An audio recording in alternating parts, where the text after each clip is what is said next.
Hello dear students, कैसे हैं आप सभी लोग।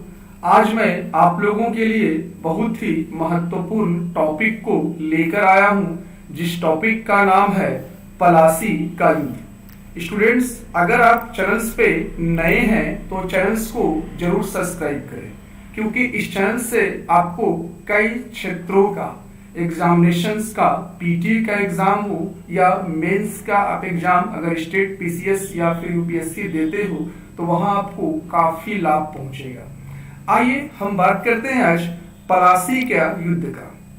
बच्चों, सबसे पहला चीज मित्रों, पलासी। ये पलासी जो भूभाग है, याद रखिएगा, ये पश्चिम बंगाल में भागीरथी नदी के पास के प्लास के अत्याधिक खेती आप कह सकते हैं क्षेत्र हैं, जिसके वजह से इसका नाम जो है पलासी का युद्ध रखा गया। इसके कारण की बात करें तो सबसे पहला कारण सिराजुद्दौला का स्वभाव था। चूंकि सिराजुद्दौला जो अलीवर्दी खां का उत्तराधिकारी था, याद रखिएगा, अलीवर्दी खां का ये उत्तराधिकारी या नाती के तौर पर जाना जाता था।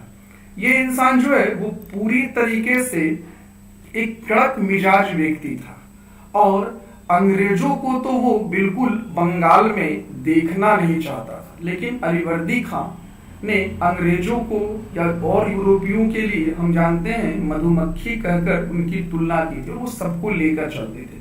लेकिन जब ये गद्दी पर बैठा तो इनके गद्दी पे बैठने के बाद ही ये अंग्रेजों से काफी दुखी रहने लगा और अपने क्षेत्र में ये चाहता था कि जितना जल्दी हो सके उतना जल्दी हम बंगाल से अंग्रेजों को बाहर निकालें। इसके कई कारण थे। सबसे पहला कारण, अंग्रेज शाही व्यापार का जो फरमान इन लोगों को 1717 में फारूक शीर के काल में दिया गया था, उसका ये दुरुपयोग कर रहे थे। इसके अलावा खुद तो मुफ्त में व्यापार करते ही थे, साथ ही साथ उन फरमानों का और उन दस्तकों को देसी लोगों को भी, मतलब देशी व्यापारियों को भी बेच देते थे, जिसके कारण राजस्व को काफी नुकसान होता था। कई और घटनाएं थी, जिस पर एक घटना हम ये कह सकते हैं कि अंग्रेज भी किसी तरीके से युद्ध करने का बहाना सिराजुद्दौला से खोज रहा था। चूंकि सिराजुद्दौला हर कदम पर अंग्रेजों का रोक टोक करने का कार्य आरंभ किया था और फाइनली 20 जून 1756 को, याद रखिएगा, 20 जून 1756 को सिराजुद्दौला ने अंग्रेजों के क्षेत्र पर धावा बोल दिया। इस कदर कि भाई फोर्ट विलियम जो क्षेत्र है, उस फोर्ट विलियम पर अधिकार सिराजुद्दौला ने कर लिया और जिसके परिणाम स्वरूप यहाँ पे कुछ अंग्रेज अधिकारियों को इन लोगों ने गिरफ्तार किया और गिरफ्तार करके इसी 20 जून 1756 को, याद रखिएगा, यहाँ प्रिंट किया हुआ है 20 जून 1756 को, 20 जून 1756 को जो है एक घटना हुई है जिसे काल कोठरी या ब्लैक हॉल के नाम से जाना जाता है। ये एक ऐसा काल कोठरी के तौर पे है जो कहा जाता है कि 18 फीट लंबा और 14 फीट चौड़ा था। प्रचंड गर्मी था और इसमें लगभग 123 बंदियों का, याद रखिएगा, 123 बंदी, मतलब अंग्रेजों का दम घुटने से इन लोगों की मृत्यु हो गई। कब? 20 जून 1756 को, याद रखिएगा, 20 जून 1756 को दम घुटने से 123 अंग्रेजों की मृत्यु हो गई। और जैसे इसका पता अंग्रेजों को चला, इसके बाद ये मद्रास जैसे खबर पहुंचा तो अंग्रेज आग बबूला हो गए और वो बदला लेने की तैयारी करने लगे। नवाब को कुछ पता चलता इससे पहले यहाँ पर वाटसन ने नवाब को एक पत्र लिखा जिसमें ये कहा कि अगर नवाब अंग्रेजों के पुराने अधिकार को वापस कर देते तो उनके साथ हम लोग युद्ध नहीं करेंगे। लेकिन घर पे भी इनकी कई दुश्मन मौजूद थे, कई दुश्मन कह सकते हैं, खुद उनका सेनापति के तौर पर उनके रिलेटिव फूफा या इसके अलावा कई और अधिकारी वो लोग मौजूद थे लेकिन बाद में लॉर्ड क्लाइव ने फिर से दोबारा उनसे संपर्क करना चाहा और एक दिखावा के तौर पर, हम ये कहेंगे एग्जामिनेशन में कई बार आता है कि अलीनगर की संधि कब हुई, याद रखिएगा, एक दिखावा के तौर पर लॉर्ड क्लाइव ने 3 फरवरी 1757 को सिराजुद्दौला से संधि किया। एक दिखावा, केवल दिखावा, क्योंकि क्लाइव हर हाल में ब्लैक हॉल घटना का हर हाल में वो बदला लेना चाहता था। तो एक दिखावा के तौर पर ही हम ये कहेंगे कि क्लाइव जो है वो केवल बदला लेना चाह रहा था। और इसी का परिणाम सामने निकल कर आता है कि भाई सिराजुद्दौला सबसे पहले जिन जिन लोग सिराजुद्दौला से दुखी थे उन लोगों के बारे में क्लाइव ने पता करना शुरू किया और इसमें जो जिम्मेवारी दी गई वो अमीन चंद को दिया गया। याद रखिएगा, अमीन चंद एक ऐसा व्यक्ति जो षड्यंत्र में शामिल हुआ और षड्यंत्र में शामिल होने के पीछे का कारण था 10 जून को पहली बार मीर जाफर, याद रखिएगा 10 जून को पहली बार मीर जाफर के साथ अंग्रेजों ने एक गुप्त संधि की थी और उस संधि में ये कहा था कि अगर आप मेरे साथ होते हो तो भाई हम आपको गद्दी दे देंगे। जबकि एक व्यक्ति जिनका नाम है लतीफ खां, वो पदाधिकारी के तौर पर था और वो सपना संजोए हुए था कि अंग्रेजों का साथ देकर गद्दी हम लें।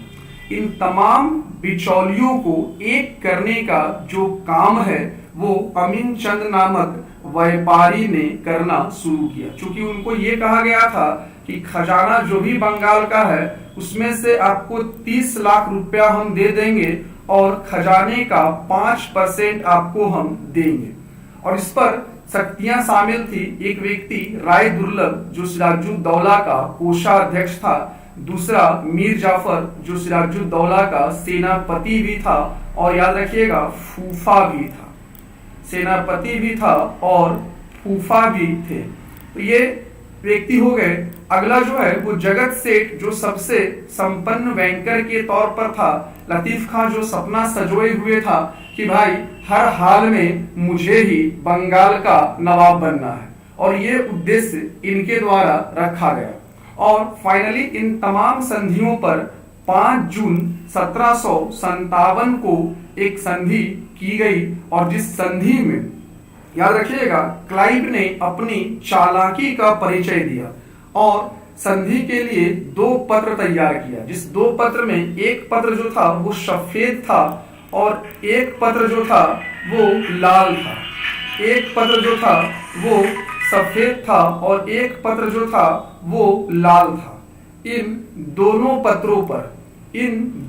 पत्रों पर इन्होंने हस्ताक्षर लेने का काम जो है वो किया, सफेद पत्र और लाल पत्र। याद रखिएगा बच्चों, इन दोनों पत्रों पर एक धोखा से हस्ताक्षर की बात की गई और इस पर क्लाइव ने अमीन चंद से वाटसन का जाली हस्ताक्षर, याद रखिएगा अमीन चंद से वाटसन का जाली हस्ताक्षर, वाटसन का कौन सा हस्ताक्षर, जाली हस्ताक्षर करवा लिया। एक कायरतापूर्ण कार्य के तौर पर हम ये कहेंगे कि भाई ये काम किया गया और इसके लिए एक शब्द कहा जाता है कि अंग्रेजी सरकार इनको दंड देने के बजाय, क्लाइव को दंड देने के बजाय इनको कई पुरस्कार और उपाधियों से विभूषित किया था। जबकि वाटसन को ये पता भी नहीं था कि मेरा हस्ताक्षर के बाद ये लोग युद्ध करने जा रहा है। और फाइनली वो दिन आया जिस दिन का नाम है पलासी का युद्ध। यह युद्ध एग्जामिनेशन हॉल में डेट कई बार पूछा है। 23 जून 1757 को गवर्नर के तौर पर ऑलरेडी लॉर्ड क्लाइव है। मैंने पहले ही कहा था कि भाई भागीरथ नदी या भागीरथी नदी के किनारे का एरिया जो पलासी कहलाता है, ठीक है। यहाँ पे देशभक्त के तौर पे तो 2 लोग थे जिनमें मीर मदन और मोहनलाल थे, लेकिन इनकी सेना की टुकड़ी काफी कम थी। याद रखिएगा इनकी सेना की जो टुकड़ी थी वो काफी कम थी। जबकि गद्दार जो थे मीर जाफर, गद्दार के तौर पर मीर जाफर थे जो सेनापति थे और बड़े सेना का भूभाग जो है इन्हीं के अंडर में था। बड़ा सेना का टुकड़ा इनके पास था और राय दुर्लभ भी गद्दार के हिस्से पे थे। क्लाइव जो है वो चंद्रनगर, हुगली, कटवा होते हुए पलासी पहुंचा। कई इतिहासकार तो ये कहते हैं कि ये पलासी का युद्ध था ही नहीं, ये केवल एक हुड़दंग था जो कुछ ही देर में संपन्न हो गया, क्योंकि सारा सिराजुद्दौला के तरफ वाला इंसान पहले से ही अंग्रेजों के साथ मतलब क्लाइव के साथ हो रखा था। तो भाई स्वाभाविक सी बात थी, नवाब के फौज ने ही दगाबाजी कर दी, नवाब के फौज ने ही दगाबाजी कर दी, जिसको ध्यान में रखकर सिराजुद्दौला अपनी जान बचाते हुए, सिराजुद्दौला जो है वो अपनी जान बचाते हुए जो है वो बाहर की ओर भागा और भागते भागते वो मुर्शिदाबाद तक पहुंचा। लेकिन कितना बड़ा अभागा था, क्योंकि मुर्शिदाबाद में मीर जाफर का पुत्र मीरन जो है इसको गिरफ्तार कर लिया और सिराजुद्दौला की उसी मुर्शिदाबाद शहर में हत्या कर दी।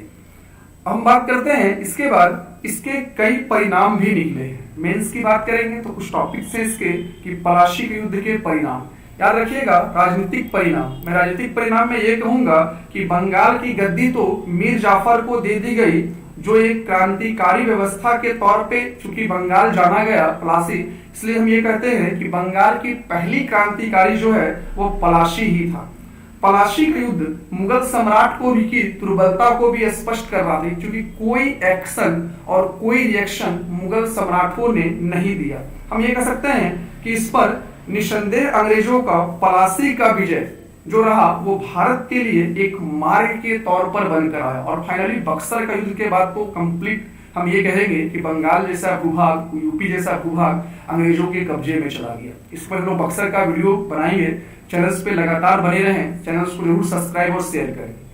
आर्थिक परिणाम की बात करें तो जो गुप्त संधि मीर जाफर ने किया था 10 जून को, उस गुप्त संधि के तहत इतना पैसा अंग्रेजों को दिया कि बंगाल का आर्थिक स्थिति डगमगा गया। लगभग 1,70,00,000 रुपया वो कंपनी को दिया और कंपनी के नौकरों को 12 लाख करके पाउंड हर लोगों को दिया।